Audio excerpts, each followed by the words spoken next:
Hello, and welcome to this bite-sized guide to the proposed new climate change duties for occupational pension schemes. My name's Andy Lewis, and I'm a partner in the pension sector group here at Travers Smith. This is the second of two webcasts that aim to provide a brief introduction to the proposals. In part one, we looked at the wider context of the regulations and the proposals for ongoing duties around governance, strategy, and risk management.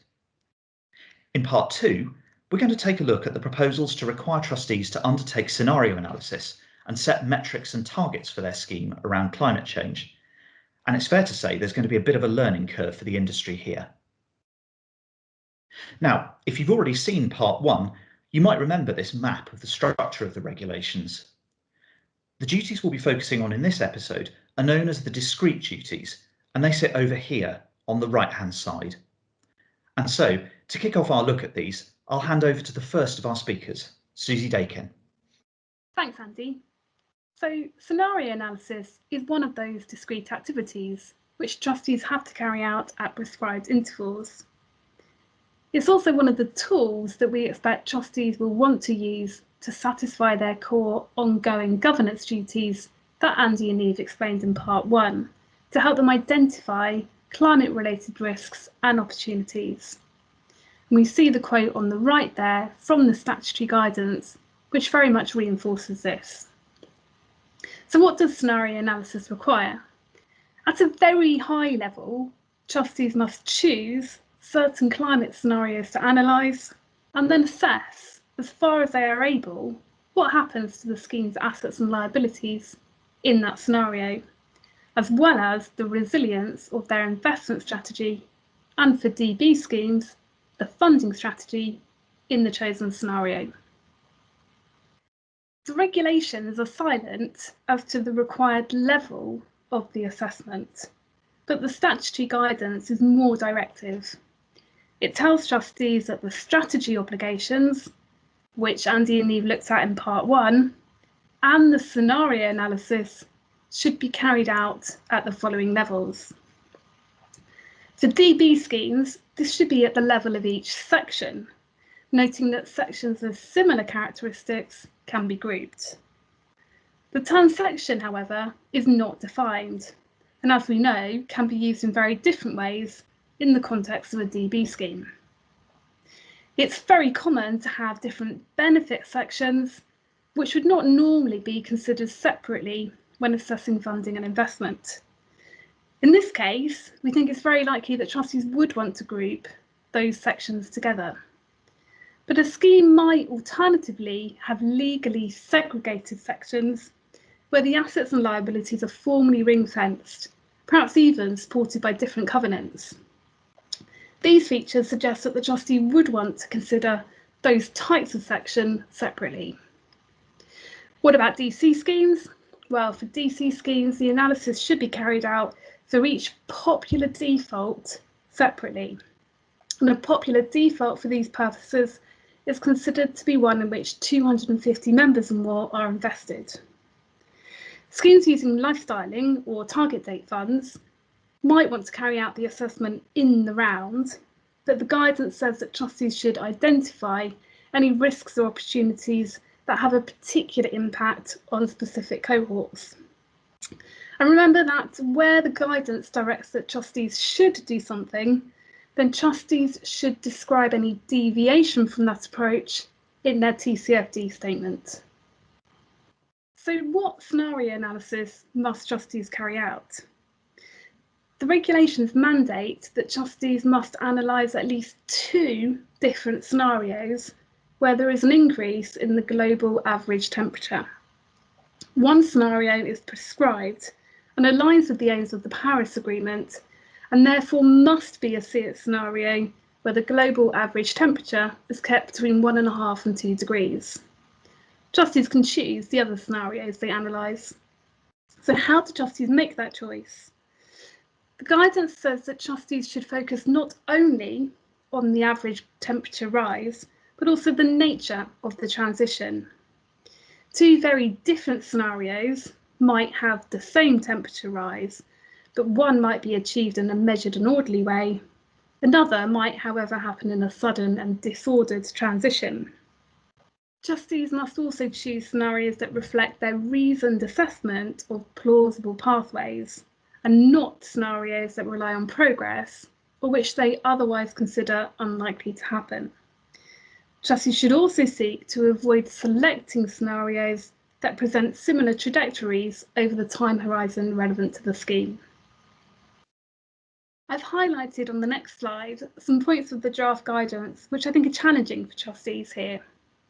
The first challenge is that trustees have to choose what scenarios are plausible and disregard those that rely on progress or are otherwise unlikely. I find this second comment a bit odd because the required progress is one of the key factors which shapes the scenario assumptions and transition pathways, such as changing technologies. So it's unclear what this means. The second issue is that the only scheme-specific element here is the relevant time horizon for the scheme. What is or is not plausible as a climate scenario over that horizon will be the same for all schemes. It seems unfair to put an obligation on trustees to determine what is or isn't plausible, who really don't have the expertise to determine this. The guidance does refer to external resources which identify representative, orderly and disorderly transition scenarios. It refers, for example, to the Network for Greening the Financial System, put together by 66 central banks and supervisors, which identify the features of 3 core scenarios and 5 alternative versions of those scenarios. The Climate Financial Risk Forum Guide to Scenario Analysis contains a list of reference scenarios which are published by different organisations. I personally think it would be more helpful for the guidance to simply confirm that it's reasonable for trustees to assume that any scenarios identified in those resources are plausible and can be selected for analysis. The second challenge is that trustees should not choose scenarios that present similar trajectories. This implies the need to understand trajectories and the impact on the scheme before choosing the scenario. In other words, trustees might need to have quite a sophisticated understanding of the outputs of any particular scenario before choosing it. And this seems quite an onerous obligation, at least in the early stages of the regime. What about when trustees have to carry it out? Concerns were raised in the consultation about the complexity and frequency of this exercise. The final regulations have moved away from requiring a full analysis each year and have moved to a concept more analogous with valuation cycles. Trustees must carry out the first analysis in the year in which the scheme first becomes subject to the regulations, but thereafter only have to carry out an analysis every 3 years. However, in the intervening years, trustees must review and consider whether a new analysis is in fact needed in order for the trustees' understanding of climate-related impacts and the resilience of their investment and funding strategy to be up to date. And if so, a new analysis must be carried out. Now, the guidance sets out when that conclusion might be reached. For example, if there has been a material increase in the data available from that available at the last analysis, if there's been a material change to the scheme's investment or funding strategy, if there's been a change in the availability of scenarios or events which might reasonably be thought to impact the key assumptions, or a change in industry practice or trends on scenario analysis. Recognising the developments that might be expected in this field, then it seems more likely than not, at least in the early years, that analysis might well be needed more frequently than every 3 years, depending on the pace of development of tools, knowledge and data in this area. So finally, how should scenario analysis be carried out? What else are we told about this in the guidance about how it's done? Generally, it's recognised that the approach could be either qualitative, so narrative-based, or quantitative, with an encouragement to move to a more quantitative approach over time. Trustees should also understand what assumptions are being used in the analysis to help them understand the implications of the analysis when they've completed it. And I put an interesting comment at the bottom of the slide about the need to balance complexity of the process with the insights that trustees can gain from it. There may well be simpler forms of analysis that can be carried out, which will give the trustees better insight. On the assets, it's recognised there might be a top-down approach, looking at the aggregated assets, or a bottom-up approach, using information from particular asset managers. An interesting point here is that whilst buying contracts have been excluded from assessing the value of the scheme assets overall for determining when the regime applies, the government has not yet decided if buying contracts should or should not be excluded from scenario analysis, and invites comments on this in the recent consultation. In relation to liabilities, the guidance identifies certain aspects of liability assessment that might be impacted by climate assumptions. And I've listed those on the slide. However, it's interesting to note that it also recognises that there are particular challenges in understanding the impacts on liabilities in different climate scenarios, and that it's okay for trustees not to act on an analysis if they have concerns over the robustness of the assumptions used. Finally, DB schemes must also consider the resilience of their funding strategy in the different scenarios. And it's clear from the guidance that this includes considering the impact of the employer covenant in those scenarios. Many large employers will themselves be considering their own TCFD disclosures in any event. But for smaller employers, trustees will need to separately engage with their sponsor over relevant risks to the sponsor business and how the sponsor is responding to those. Trustees will need to be careful that any information they report in their TCFD statement on this respects the confidentiality of information that the employer has provided to the trustees.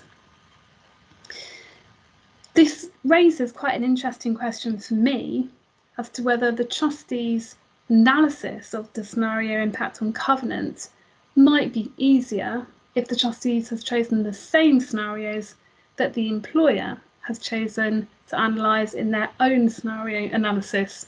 It'll be interesting to see how that pans out. Finally, these obligations are given focus by what trustees have to report in their TCFD statement. Trustees must describe the most recent scenarios they've analysed, the potential impacts on assets and liabilities identified in those scenarios, the resilience of the investment and funding strategy in those scenarios, and finally, in years where only an annual review was required and a new analysis was not carried out, the reasons why the trustees concluded this was not required. I'm going to move on to Mike now. He's going to tell you more about metrics and targets.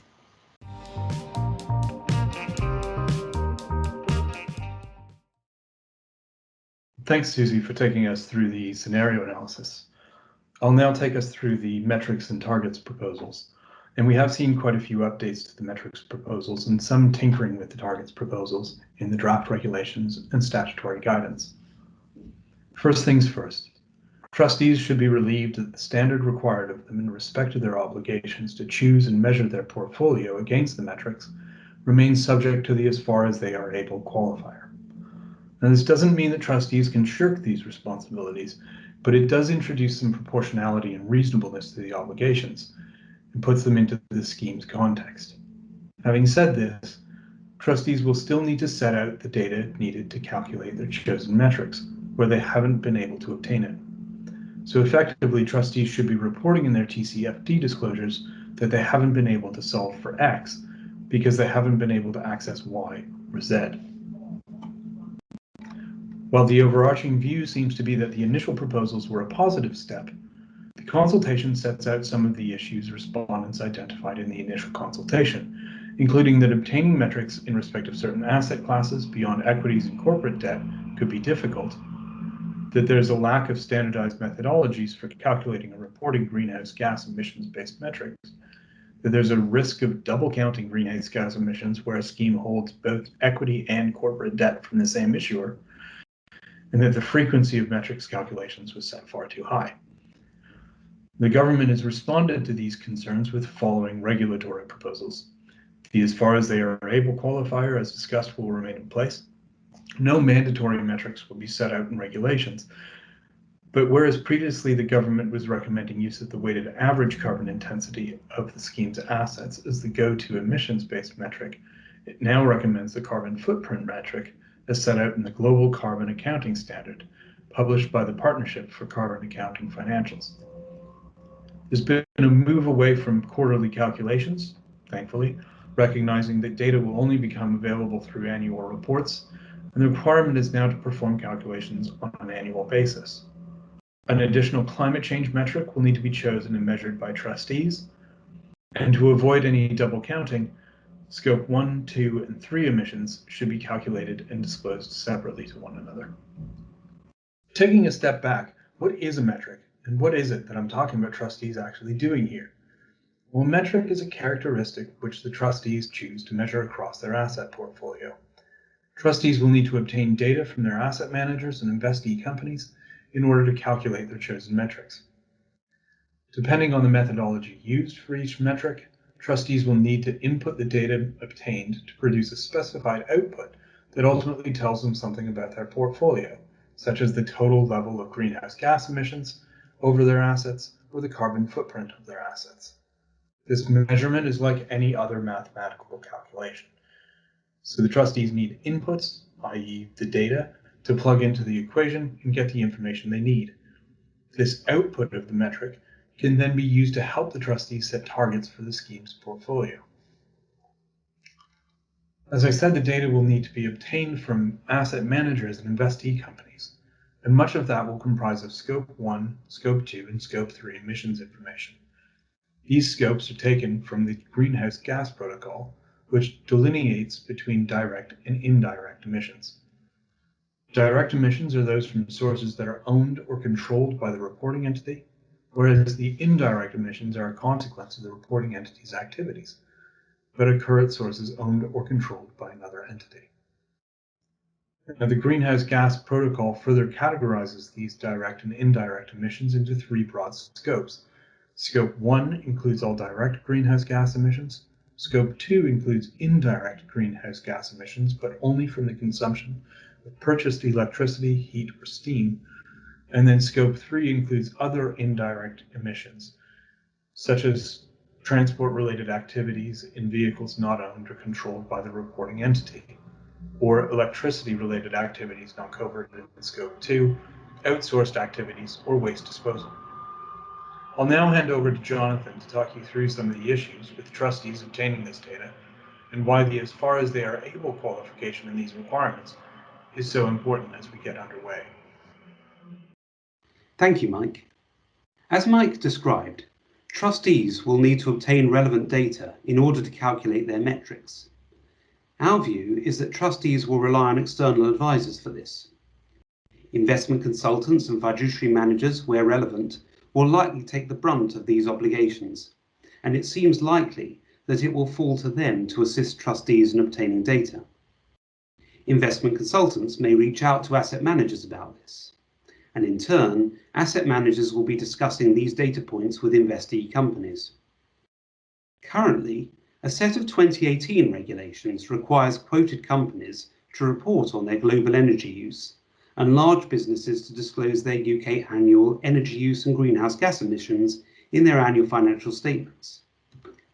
As I discussed in the first episode of this series, the TCFD disclosure requirements that the regulations subject to this consultation will put in place for the largest UK pension schemes will also extend, by 2025, to the majority of other actors in the UK economy. What this means in practice is that whilst trustees might have some difficulties in obtaining this data today and will need to report on the gaps and estimations made as a result, over time, the asset management community will be reporting on the same items, as will investee companies themselves. This will eventually ensure quality data is available, for example on Scope 1, 2 and 3 GHG emissions, in most economic actors' annual financial statements. So it will get easier over time for trustees to obtain the data they need to calculate their chosen metrics. It also means the metrics themselves will develop as the underlying information becomes more widely available. Now back to Mike to discuss the detail of the metrics requirements on trustees. So what does all this mean trustees will actually need to do?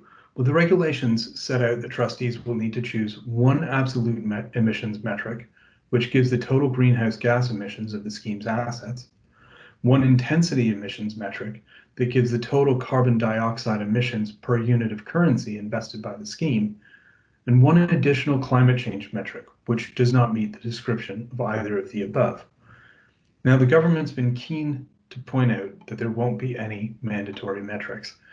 However, the draft statutory guidance makes clear that the absolute emissions metric should be the total greenhouse gas emissions for each defined benefit section and each defined contribution default arrangement of the scheme. And the intensity emissions metric should be the carbon footprint for each DB section and each DC default arrangement of the scheme, albeit the guidance suggests this could be the weighted average carbon intensity of the scheme if the trustees prefer to use that metric. Now, if trustees have deviated from these specified metrics, they'll need to explain in their TCFD reports why they've done so. We expect this means that the majority of trustees will simply use the total greenhouse gas emissions and carbon footprint metrics here, although this may be subject to change over time as different metrics become available or their use becomes more widespread. So do watch this space. As for the additional climate change metric I mentioned, trustees have a choice of three. There's a portfolio alignment metric, a climate value at risk metric, or a data quality metric. Now, the portfolio alignment metric is one which consolidates the carbon reduction and net zero targets of issuers in whom the scheme is invested into a forward-looking measure of exposure to climate-related risks and their ability to capitalize on opportunities in the low-carbon transition. The implied temperature rise metric, which TCFD consulted on late last year, is an example of a portfolio alignment metric. A climate value at risk metric is one which aims to assess potential financial sensitivity to climate-related risks and opportunities expressed as a potential loss at a certain level of probability over a relevant timeframe. And the data quality metric is one which aims to represent the proportions of the portfolio for which the trustees have high-quality data. So this would mean trustees calculating the proportion of the portfolio for which each of the scope 1, 2, and 3 emissions are verified, reported, estimated, or unavailable. Trustees will be obliged to obtain the scope 1, 2, and 3 greenhouse gas emissions of their scheme's assets. They'll need to obtain the other data needed to calculate their selected additional climate change metric. They'll then need to use the data obtained in each case to calculate their metrics. And then once they've done all of that, they'll be able to use the metrics calculated to identify and assess the climate-related risks and opportunities relevant to the scheme. So what does all of this mean for trustees' disclosure obligations in relation to their TCFD reports? Well, on an annual basis, trustees will need to disclose the metric calculations, including the methodology they used. That is, they'll need to show their homework. They'll have to set out scope 1, 2, and 3 emissions separately in a bid to avoid double counting, as we discussed previously. They'll have to describe any missing data and explain any estimations. Again, this is about trustees being able to show their homework. And so trustees will need to be able to do the work to understand what information they need to do the calculations, and then report specifics in terms of what data they haven't been able to obtain. If trustees haven't used one of the specific metrics suggested by the guidance, they'll have to explain why they haven't done so. And then they'll also need to explain the choice of climate change metric used. And as you can see on the slide, the regulations are actually pretty trim in terms of what they require.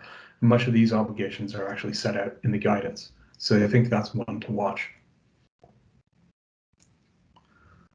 We do foresee some practical issues with the current draft regulations and statutory guidance, and I'll talk you through some of these now. First is the somewhat contradictory nature of the fact that the regulations require trustees review selected metrics from time to time as appropriate to their scheme, but the statutory guidance seems pretty locked into the use of specified metrics, with explanations due when they aren't used. It may just be the way that this is set out, but from a legal perspective, this sounds more like a comply or explain obligation than a discretionary one. It also appears to highlight the mismatch between the expectations being put on trustees to perform these obligations and the level of trustee knowledge and understanding required to do so. It may be that the statutory guidance is updated in time to move the dial closer to what's set out in regulations, once there's an apparent level of TKU out there around these issues. For now, however, I think trustees will likely stick to using the metrics specified in the statutory guidance until they feel more comfortable assessing different metrics on their merits. On a related point, there's a query as to what level of knowledge trustees will need to have on day one. Our view is that trustees will need assistance from their investment consultants in order to calculate their metrics, and there's still an outstanding question as to what part climate advisors might play in the industry once these regulations come into force. It's worth remembering in this context, though, that trustees must perform these obligations as far as they are able, and that includes some level of proportionality. So it should not be disproportionately expensive for trustees to obtain the data they need, nor to make the calculations they need to make. In some respects, the fact that the statutory guidance provides clarity on which metrics trustees should use could be helpful in keeping costs in line.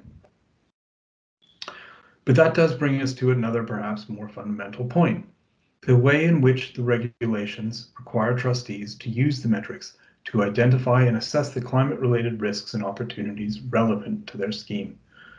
We think there's a couple of issues here. First, the metrics don't exist in a vacuum. Trustees will need to use them as a tool alongside their scenario analyses to consider targets for the scheme, which we'll come on to in a moment. And secondly, despite the fact that the way in which the regulations and statutory guidance are drafted to suggest that these are discrete obligations which almost stand alone, in practice, they'll need to be used as tools to direct conversations with external advisors and investment managers as to what this would mean for the trustees' investment and funding arrangements. Ultimately, trustees will need to find a balance here to make these obligations part of their investment decision-making processes. We think discussions with trustees, investment consultants, scheme actuaries, sponsoring employer legal advisors, and potentially other external advisors will all be key to meeting these obligations successfully. Now, for more information on the governance obligations and how trustees might use metrics strategically, please do take a look at part 1 of this series, in which Andy Lewis and Neve Hamlin discuss the wider governance and strategy issues arising out of the draft regulations and statutory guidance.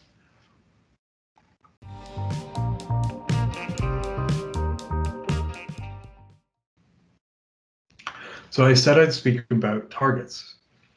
The proposals around target setting are largely unchanged from the initial consultation last year. Trustees must set a target for the scheme in relation to at least one of the metrics which they've selected to calculate.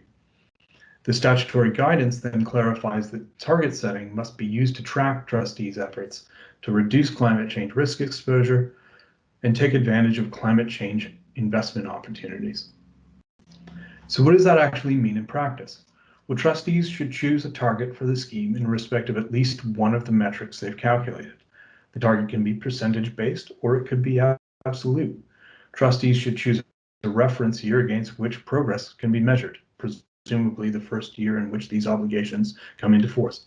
A time frame for achieving the target must be set, and whether the target is in respect of the whole portfolio or only a part of it needs to be selected as well. So you could have a target for one section of your scheme or for one asset class, for example. On an annual basis, trustees must measure, as far as they are able, the performance of the scheme against the target selected. That is, measure their performance against the base reference year. And taking account of the scheme's performance, determine whether the target should be retained or replaced. Once they've completed these tasks, trustees must make disclosures in their TCFD reports, including the steps they're taking to achieve the target, the methodology used to measure performance against the target, including any estimations they've used, and why they've changed a target if the trustees have done so. Targets should ultimately tie back into the governance, strategy, and risk management processes that Andy and Neve spoke about in part 1 of this series. We do again see some practical issues here, and I'll close with those. Statutory guidance makes clear that targets must be set to reduce climate change risk exposure and/or to seek out climate change investment opportunities. But we don't think that that exists in a vacuum. Trustees will clearly need assistance from their investment consultants and other advisors to choose and to service their targets. More fundamentally, the regulations and statutory guidance are not, in our view, sufficiently linked up with the way in which trustees make investment decisions. And so trustees will need to remember to contextualize these requirements and their broader fiduciary duty to invest for the proper purpose of the scheme. I'll hand over to Andy now to close us off. We're now at the end of part 2. If you haven't yet seen part 1, then do take a look at that if you'd like to hear more about the regulations in context and the ongoing governance duties that are proposed. As I said in part 1, at Travers Smith, we view these proposals as potentially significant, and we believe they're likely to require quite a considerable investment of time and resources across the whole industry. So I hope you found these webcasts an interesting and useful introduction to the proposals. For more on ESG and sustainability in pensions, do have a look at the pensions pages on the Sustainable Business Hub on our website. There's a link on the slide there, or you can simply search Travers Smith Sustainable Finance. And of course, do get in touch with your usual Travers Smith contact if you have any comments or questions about this. Thanks for watching. Goodbye.